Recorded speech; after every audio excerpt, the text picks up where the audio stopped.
यहाँ क्योंकि महर्षि वशिष्ठ और महर्षि वामदेव जैसे जो ब्रह्म ऋषि हैं वो इनका नेतृत्व कर रहे हैं, तो इसलिए इनके नेतृत्व में जो दूसरे परंपरा से चले आ रहे जो ऋत्विग हैं वो भी एतैहि ब्रह्म ऋषि भी नित्यम ऋत्विजः तस्य पौर्वका विद्या विनीता। इसलिए जो परंपरा से चले आ रहे पौर्वका पहले के जो ऋत्विग हैं वो भी विद्या से युक्त हैं, विद्या से विनीत हैं, विनम्र हैं।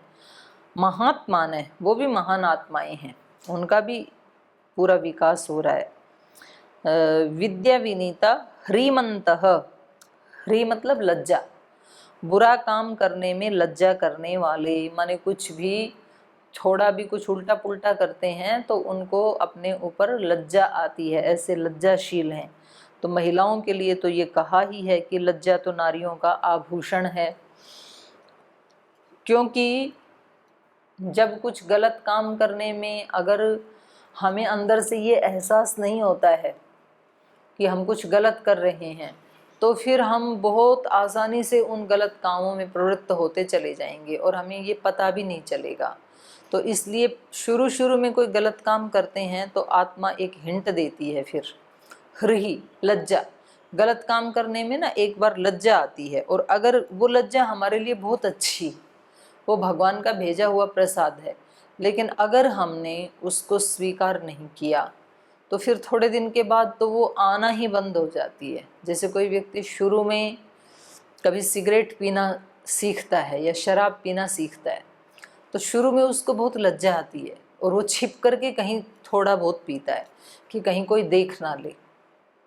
फिर पीने के बाद भी उन व्यक्तियों के पास नहीं आता है जो उसके बड़े हैं, माता पिता गुरुजन या जिनका वो सम्मान कर, उनके पास नहीं आता है। उनको उसको लगता है कि कहीं इनको स्मेल ना आ जाए, गंध ना आ जाए उसकी, तो उसकी आत्मा के अंदर एक लज्जा नाम का गुण पैदा होता है, उसको लज्जा आने लगती है। लेकिन जब वो उस लज्जा का सम्मान नहीं करता है, उस गुण का, उसको नेग्लेक्ट कर देता है, उसकी उपेक्षा कर देता है, तो फिर थोड़े दिन के बाद जब वो पीने लगता है तो लज्जा आती ही नहीं है। तो बोलते हैं ना कि भाई ये व्यक्ति तो अब बेशर्म हो गया, तो फिर वो अपने परिवार के सामने भी पीने लगता है, उनके सामने उल्टा सीधा बोलने भी लगता है। तो लज्जा आदमी के लिए बहुत बड़ा आभूषण है और वो भगवान का वरदान है। तो गलत काम करने में चाहे पुरुष हो या महिला हो तो उनको लज्जा आनी ही चाहिए। तो इसलिए ये मंत्रिमंडल के लोग जो हैं वो कैसे हैं, ह्रीमंतः, बुरा काम करने में लज्जा करने वाले हैं। और कुशलाः, कुशला नियतेन्द्रियाः, उनकी इंद्रियां नियत हैं, नियत माने इधर उधर नहीं जाती हैं, तो वो जितेंद्रिय हैं। नियत इंद्रिया, नियमन में हैं इंद्रियां जिसकी, तो जिसके नियमन में इंद्रियां रहती हैं वो उस व्यक्ति को कहा जाता है विजितेंद्रिय, जीत ली हैं इंद्रियां जिसने। कुशलाः, और जब इतने सारे गुण होंगे तो कार्य तो कुशलता से करेंगे ही। तो देखो मंत्रिमंडल का भी जो आध्यात्मिक जो उनका चरित्र वाला जो पक्ष है, आध्यात्मिक पक्ष, वो कितना ऊंचा है कि इंद्रियां उनके वश में हैं, जितेंद्रिय। ये तो बहुत बड़ी सिद्धि है, योग दर्शन में बहुत बड़ी साधना करने के बाद इंद्रिय जय और भूत जय की सिद्धि मिलती है। यहाँ मंत्रिमंडल के लोग जो हैं, क्योंकि ये भी ऋषियों के साथ रहते हैं तो संगति का असर पड़ता है, तो ये अपना कार्य करने में कुशल हैं, विजितेंद्रिय हैं, लज्जावान हैं, विद्या से विनम्र हैं, श्रीमंतश्च। और ऐसा नहीं है कि इनके पास कुछ है नहीं। व्यक्ति कहते हैं, बोले जी जिसके पास कुछ है नहीं वो ही हाथ जोड़ता रहता है, सिर झुकाता रहता है। अच्छा, उनके लिए दूसरे लोग जो है ना, अकड़ वाले लोग होते हैं, वो बहुत बुरे बुरे शब्दों का भी प्रयोग करते हैं। एक व्यक्ति अपने बड़ों के प्रति यदि वो एक शिष्टाचार का पालन करता है, अनुशासन का पालन करता है, उनकी आज्ञा पालन करता है, तो फिर दूसरे बोलेंगे ये तो उसका चमचा है, ये तो उसकी चमची है, मतलब वो उनको भी क्रिटिसाइज करते हैं। तो इससे वो उन दूसरों का तो नुकसान क्या करेंगे, वो अपना नुकसान कर लेते हैं, क्योंकि अच्छाई में भी उनको बुराई ही देखने का स्वभाव बन जाता है। वो ये नहीं सोचते कभी कि चलो हम तो ऐसा नहीं कर पा रहे हैं, पर कम से कम ये तो कर रहा है, देखो कितनी अच्छी बात है, तो ऐसा हमारे अंदर भी ये गुण आए तो बहुत अच्छा है। तो ऐसा यदि वो सोचें तब तो वो अच्छे बन ही जाएंगे, ऐसा सोचेंगे तो। लेकिन वो उसको भी उल्टा ही सोचते हैं। तो यहाँ किसी के पास कुछ ना हो, यूँ कहेंगे कि हमारे पास तो, इनके पास है ही क्या, इसलिए ये इनका चमचा बना हुआ है। हम तो विद्वान हैं, तो हम तो झुकते नहीं है किसी के सामने। विद्वान हो तो थोड़े ज़्यादा झुको, क्योंकि विद्या तो झुकाती है। तो बोले हम तो धनवान हैं, हम तो विद्वान हैं, तो हम क्यों झुके इनके सामने, ये तो ऐसे ही भिखमंगे हैं, इसलिए ये इनके सामने इनके चमचे बने रहते हैं, इनके सामने पूंछ हिलाते रहते हैं, पता नहीं क्या क्या ऐसे ऐसे शब्दों का प्रयोग करते हैं। तो ये जो ऊपर बताए मंत्रिमंडल के लोग, ये विनम्र हैं, लज्जाशील हैं, कुशल हैं, विजितेंद्रिय हैं, पर इसका मतलब ये नहीं है कि ये दरिद्र हैं इसलिए ये विनम्रता दिखाते हैं, नहीं। श्रीमंतः, इनके पास सब प्रकार के ऐश्वर्य है, श्रीमंत हैं ये, श्री से संपन्न है। श्रीमंतः प्रणिहिताः, और प्रणिहिता मतलब सावधान रहते हैं, कभी भी ये ऐसे गफलत में काम नहीं करते हैं, अलर्ट रहते हैं। प्रणिहिता यथा वचनकारिणः, और ये तो इनके मतलब इनके खानदान में तो है ही ये बात, रघुकुल रीति सदा चली आई, जान जाए पर वचन ना जाए। एक बार जो वाणी से बोल दिया, देखो ये बहुत बड़ी चीज होती है। व्यक्ति कोई वचन देता है किसी को और फिर उसके जाते ही बोले देखा मैंने कैसा बुद्धू बना दिया, अब मैं इसका काम करने वाला थोड़ी हूँ, ये इतना बेवकूफ़ है, सुन के चला गया, इसको लगता है कि मैं ऐसे कर ही दूंगा। तो बोले ऐसे तो पता नहीं इसके जितने कितने आते हैं सुबह से शाम तक, तो हमें तो ये सब मक्खन लगाना ही होता है। तो व्यक्ति खुश होता है ऐसा कह के, झूठ बोल करके, और किसी दूसरे के सामने अपने उसको बताना चाहता है, लेकिन वास्तव में भैया आपने उस व्यक्ति का नुकसान नहीं किया, आपने तो अपने आप का ही नुकसान कर दिया। आपने उसको बुद्धू नहीं बनाया, अपने आप को बुद्धू बना लिया। आप हो बुद्धू, वो नहीं है, उसका नुकसान नहीं होगा। या तो किसी को वचन दो मत आप, और यदि वचन दिया है तो फिर अपनी जान दे करके भी उसको पूरा करो, वरना एक दो बार तो आप ऐसा कर देंगे, लेकिन कुछ दिनों में, कुछ महीनों में, कुछ वर्षों में लोग जान जाएंगे आपके स्वभाव को कि ये व्यक्ति केवल बोलता है, ये करता वर्ता नहीं है कुछ भी। तो इससे फिर आपकी विश्वसनीयता चली जाएगी, और ये उस व्यक्ति का इतना बड़ा लॉस है। जिस व्यक्ति के ऊपर उसके घर परिवार के लोग, उसके मित्र, उसके समाज के लोग, उसकी सोसाइटी के लोग विश्वास नहीं करते हैं, बोले तो ऐसा ही है, ऐसे बोलता रहता है। तो जिस व्यक्ति के सामने आप ये बात कह रहे थे ना कि मैंने उसको बना दिया बुद्धू, तो इस व्यक्ति के सामने भी आपने अपनी वो छवि बता दी कि मैं ऐसा हूँ कि विश्वास के योग्य नहीं हूँ।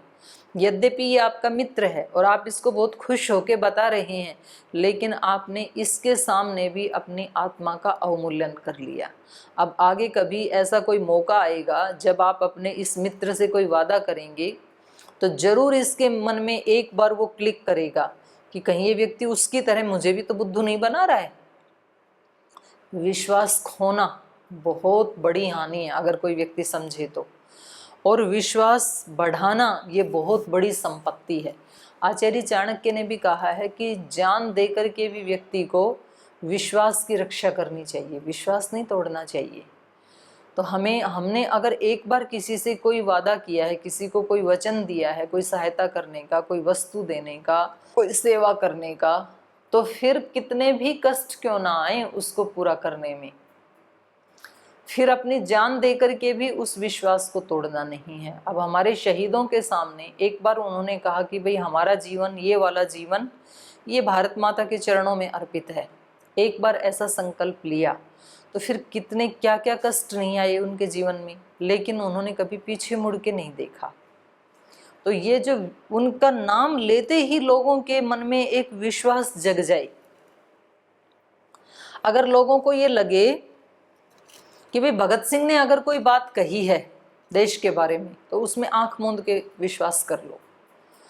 भाई पतंजलि का कोई प्रोडक्ट है तो उसमें जांच करवाने की ज़रूरत नहीं है, आंख बंद करके विश्वास कर लो। और यही दिक्कत हो रही है, जिसका विश्वास हो जाता है तो फिर दूसरे लोग फिर उससे छिड़ने लगते हैं। तो फिर वो कहते हैं कि कैसे अविश्वास पैदा किया जाए। तो खैर वो कई तरह की कोशिशें भी करते हैं, षड्यंत्र भी रचते हैं। तो ऐसे घर परिवारों में भी होता है, एक व्यक्ति जो सबका विश्वास जीत लेता है तो उस व्यक्ति के विरुद्ध फिर दूसरे व्यक्ति जो है वो कोई षड्यंत्र शुरू कर देते हैं, और ताकि वो कभी झुंझलाए, कभी उसके अंदर से कुछ ऐसा निकले तो फिर हम ऐसे कहें कि देखो आप कहते थे ना ये बहुत अच्छा है, हमने बताया था ना अंदर से अच्छा नहीं है। तो वो ऐसी ऐसी कोशिश करते हैं, मतलब उसको किसी दूसरे व्यक्ति के सामने हमेशा उसको इस रूप में पेश करेंगे, उसके छोटे से किसी दुर्गुण को इतना बढ़ा चढ़ा करके पेश करेंगे कि उस व्यक्ति की छवि उस बॉस की दृष्टि में डाउन हो जाए। लेकिन वास्तव में जो व्यक्ति चरित्र के धनी होते हैं तो वो कितने भी कष्ट आए, कितना भी कोई षड्यंत्र क्यों ना करे, लेकिन वो हमेशा अपने वचन की रक्षा करते हैं। तो यही बात इनके लिए कही जा रही है, ये बहुत बड़ी बात है। यथा वचनकारिणः, ये मंत्रिमंडल के लोग कैसे हैं, जैसा उन्होंने कह दिया वैसा ही करने वाले हैं। ऐसे नहीं है कि कहीं कुछ और, मतलब जो बोलते हैं ना गरजते हैं वो बरसते नहीं हैं, तो ऐसे नहीं होना चाहिए व्यक्ति को। तो ये हैं श्रीमंत महात्मानः, महात्मा है ये। शस्त्रज्ञः, शस्त्र को भी जानने वाले हैं, मतलब ऐसा नहीं है कि अध्यात्म में लगे हुए हैं और मंत्रिमंडल में शामिल हैं और केवल शास्त्र को जानने वाले हैं। शास्त्र को तो जानते ही हैं, ऋषि हैं तो, लेकिन शास्त्र के साथ साथ शस्त्र को भी जानने वाले हैं, शस्त्र को भी उठाने वाले हैं मौका आ जाए तो व्यक्ति के, हमारे तो जितने भी देवी देवता हैं उनकी यही विशेषता है, उनके एक हाथ में शास्त्र है और दूसरे हाथ में शस्त्र है। आप देखेंगे हमारी जो देवियां हैं, तो जैसे सरस्वती देवी है तो एक हाथ में तो वेद ले रखा है और दूसरे हाथ में तलवार ले रखी है। दुर्गा के भी ऐसे ही, तो एक तरफ शस्त्र है, एक तरफ ज्ञान है, दूसरी तरफ पराक्रम है। तो ऐसे ही डिजाइन किया हमारे देवी देवताओं को। तो ये जो मंत्रिमंडल के लोग हैं ये शास्त्र के वेत्ता तो हैं ही, शास्त्र को तो जानने वाले हैं ही, लेकिन शास्त्र के साथ साथ ये शस्त्रज्ञ हैं, शस्त्र चलाना भी जानते हैं। अगर समय पड़े तो ये शस्त्र चलाने में दृढ़ विक्रमाः, दृढ़ पराक्रम वाले हैं, ये सुदृढ़ पराक्रमी हैं ये। और कीर्तिमंतः, इनकी कीर्ति है, सुयश है। ऐसे जो व्यक्ति होंगे तो वो यशस्वी तो होंगे ही, कीर्ति तो बढ़ेगी उनकी। और जिसकी कीर्ति है वो कभी मरता नहीं है। कीर्तिर्यस्य स जीवति, ऐसे आता है। तो व्यक्ति को ऐसे कर्म करने चाहिए अपने दैनिक व्यवहार में, मतलब उसके लिए ऐसा नहीं है कि जी कभी युद्ध होगा तो फिर हम भी सैनिक बन जाएंगे, फिर हम भी भगत सिंह की तरह से फांसी पे चढ़ जाएंगे तब हम शहीद कहलाएंगे। युद्ध तो रोज हो रहा है। ये जो रोजाना का युद्ध है हमारे अंदर का और बाहर का, उसी में हमें ये पराक्रम दिखाने की आवश्यकता है। तो थोड़ा थोड़ा जब अभ्यास करते हैं तो उससे फिर व्यक्ति की एक छवि बनती, उसकी कीर्ति बनती। कीर्ति एक दिन में भी बन जाती है कभी कभी, लेकिन एक दिन में जो घटना घटित होती है उसका अभ्यास पिछले कई वर्षों से करना होता है। जैसे पिछले दिनों एक अपना जो देश का नौजवान जो पाकिस्तान में चला गया था, अभिनंदन, तो कितना देश ने उसका अभिनंदन किया, लेकिन उसने वो जो बहादुरी दिखाई वो कोई एक दिन में अचानक हो गया, ऐसे थोड़े ही है। तो कितने दिन से पता लगाया कि उसके परिवार के लोग भी उसी में आर्मी में ही काम करने वाले थे, फिर उनको जो संस्कार मिले रोजाना, तो उनकी वो बता रहे थे कि जब हम तो सुबह ब्रेकफास्ट के लिए वहाँ पर आके बैठते हैं डाइनिंग टेबल पे, तो हमारे घर परिवार में ऐसी ही चर्चा होती थी, हमने बचपन से वो ही सब सुना, राष्ट्रभक्ति की ही होती थी। फिर कितने दिन उन्होंने ये विमान आदि उड़ाने का, जो लड़ाकू विमान, उनकी प्रैक्टिस की, तब कहीं जा कर के वो एक दिन में मिला। तो ऐसे थोड़ी है कि ऐसे एकाएक किसी को कीर्ति मिल जाती है। तो ये सारे के सारे कैसे हैं? कीर्तिमंतः, कीर्ति वाले, यशस्वी हैं। एक एक दिन, एक एक घंटा, एक एक पल करके व्यक्ति का व्यक्तित्व बनता है। व्यर्थ नहीं जाती है कभी भी किसी की हुई कोई सेवा, उसका किया हुआ अच्छा व्यवहार, लोग भूल जाते हैं। अच्छा, कुछ लोग तो अच्छा बनने के लिए ना, मतलब थोड़ी सी देर के लिए आकर के करना चाहते हैं कि चलो थोड़ी देर हम भी मंदिर में हो आते हैं, तो ताकि लोग हमें भी धर्मात्मा समझें। चलो थोड़ी देर हम भी सेवा कर देते हैं, तो ताकि हम भी सेवक की लिस्ट में चले जाएं। चलो अब सब लोग जो है दंडवत या साष्टांग प्रणाम कर रहे हैं, तो हम भी कर लेते हैं ताकि हम भी विनम्रता की श्रेणी में शामिल हो जाएं। लेकिन वो सबको पता होता है कौन दिखावा कर रहा है और किसके अंदर वो चीज़ें हैं। तो जो हमारे अंदर होती हैं वो चीज़ें ही हमारी कीर्ति को बढ़ाने में हमारी सहायता करती हैं। दिखावा कभी भी सहायता नहीं कर सकता है व्यक्ति की, और वो एक एक पल में बनती हैं। वो व्यक्ति का व्यक्तित्व प्रति पल बनता है, किस भाव से हम काम कर रहे हैं। तो इनके ये जो मंत्रिमंडल के जो ऋत्विग हैं ये बड़े यशस्वी हैं, कीर्तिमंतः प्रणीहिताः, और ये सावधान रहने वाले हैं। यथा वचनकारिणः, एक बार जो वचन दे दिया उसका पालन करने वाले हैं। तेज क्षमा यशः प्राप्तः, इन्होंने बड़े तेजस्वी हैं, तेज को प्राप्त किया है। तेज का मतलब होता है जो हम आहार लेते हैं उससे 7 धातुएं बनती हैं, सबको मालूम है।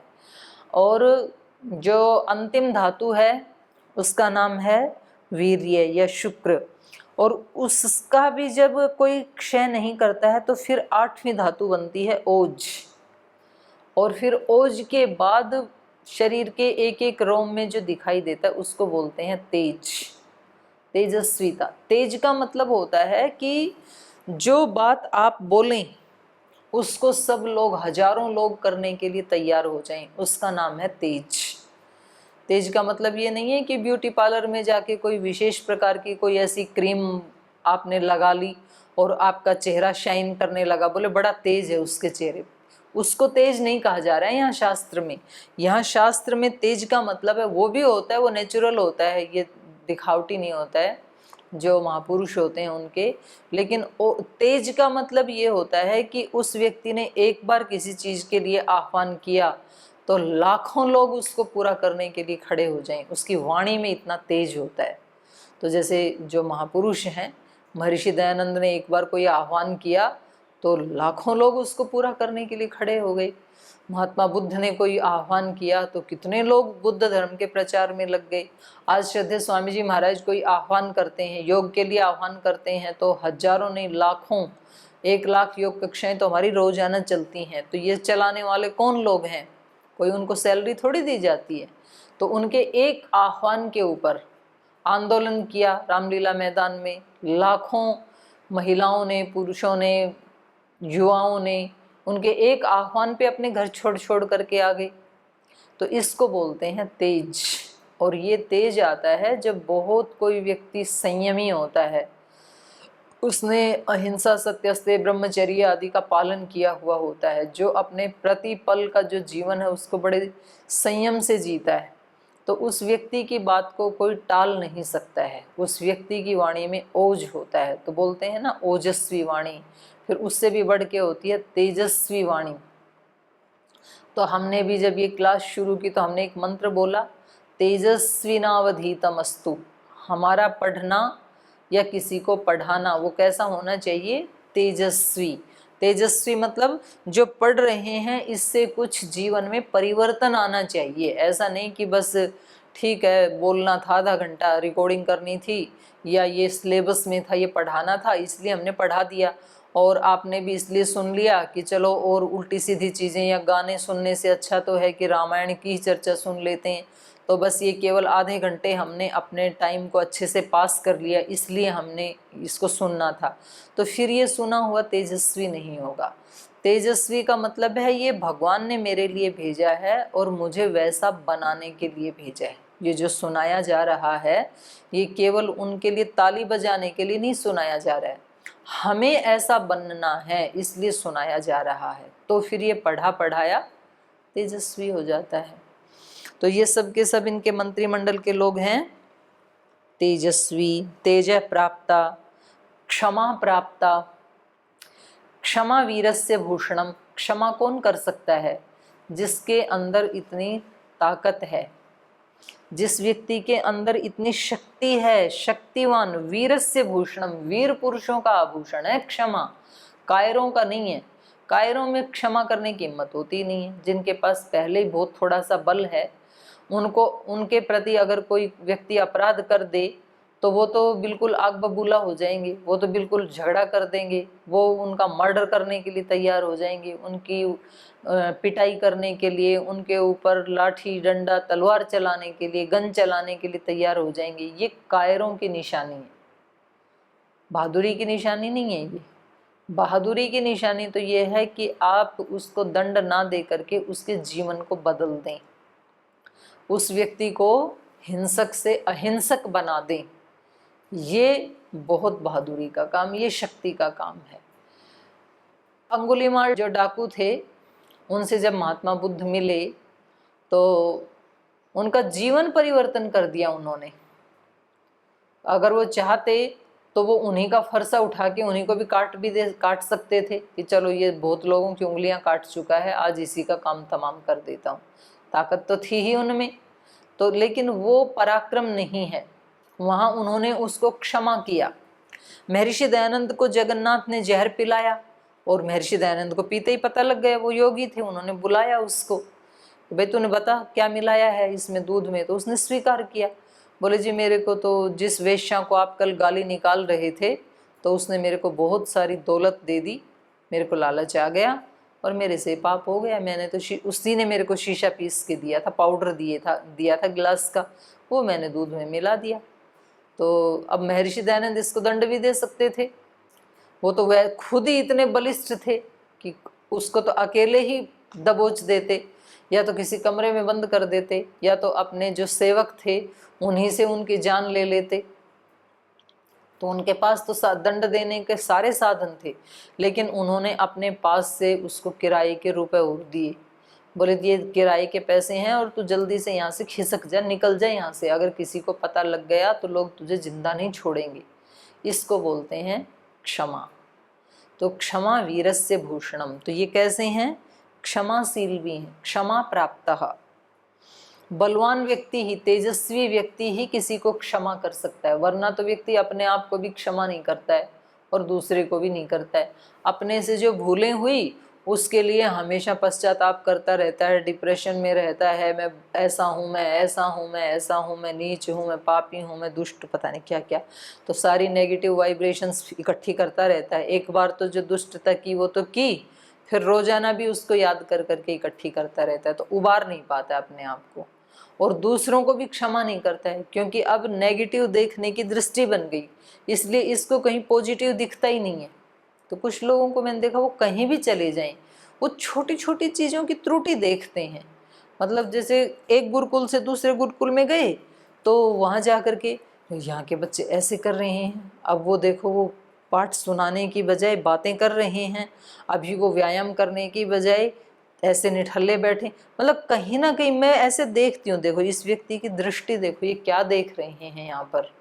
तो वो फिर हमें नेगेटिव चीज़ें इकट्ठी करने का हमारा स्वभाव बन जाता है, हमारी दृष्टि बन जाती है फिर। तो फिर हम उन दूसरे लोगों को क्षमा नहीं कर सकते।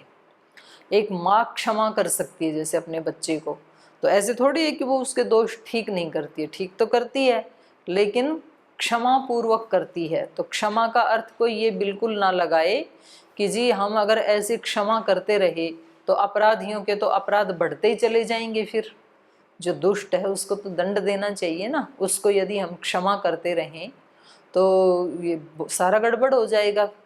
तो मैं उसके लिए नहीं कह रही हूँ कि आप उसको दंड ना दें, आप उसको दंड दें लेकिन ऐसे ही दें जैसे माँ देती है। सुधार तो करना है लेकिन सुधार ऐसे करना है जैसे माँ करती है। तो माँ बच्चे की पिटाई भी करती है, माँ बच्चे को डांटती भी है, उसकी गलत आदतें हैं उनको छुड़वाती भी है, लेकिन अंदर से अत्यंत प्रेम की स्थिति में भी होती है।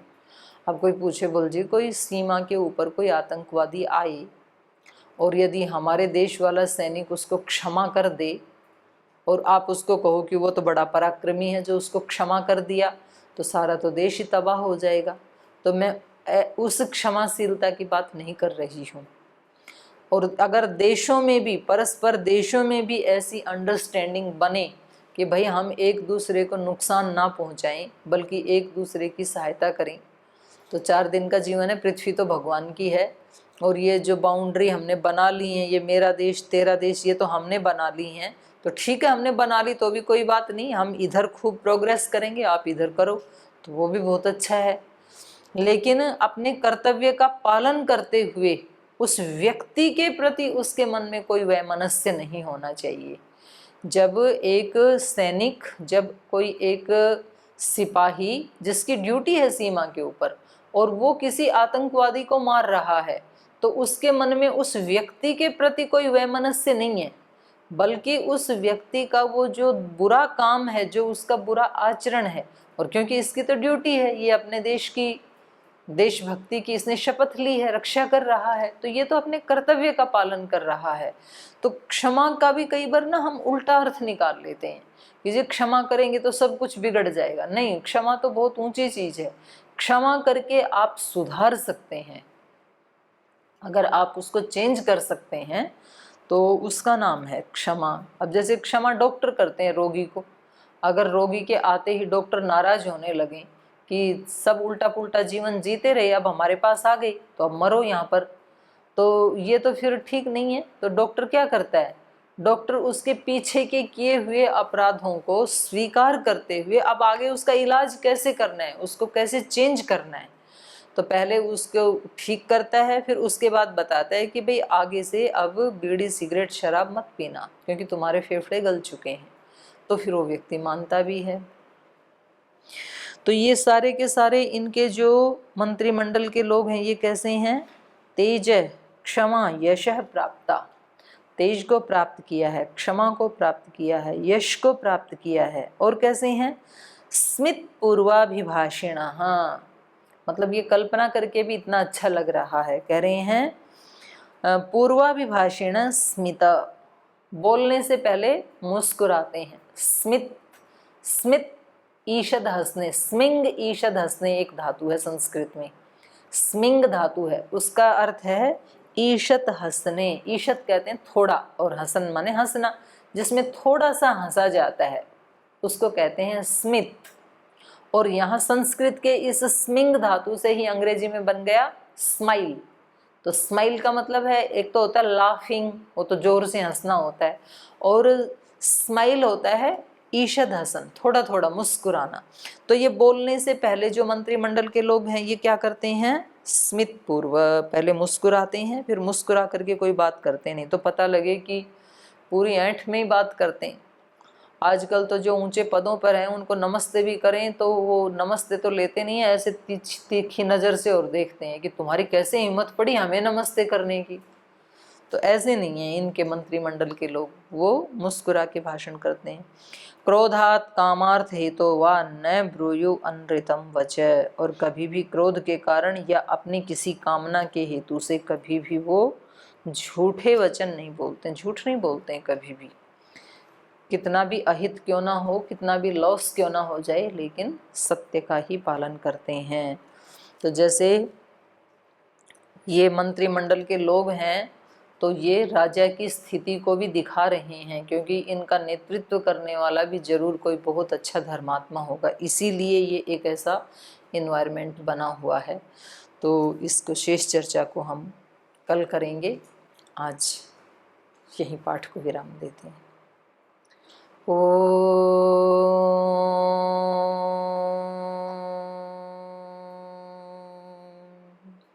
शांति शांति शांति।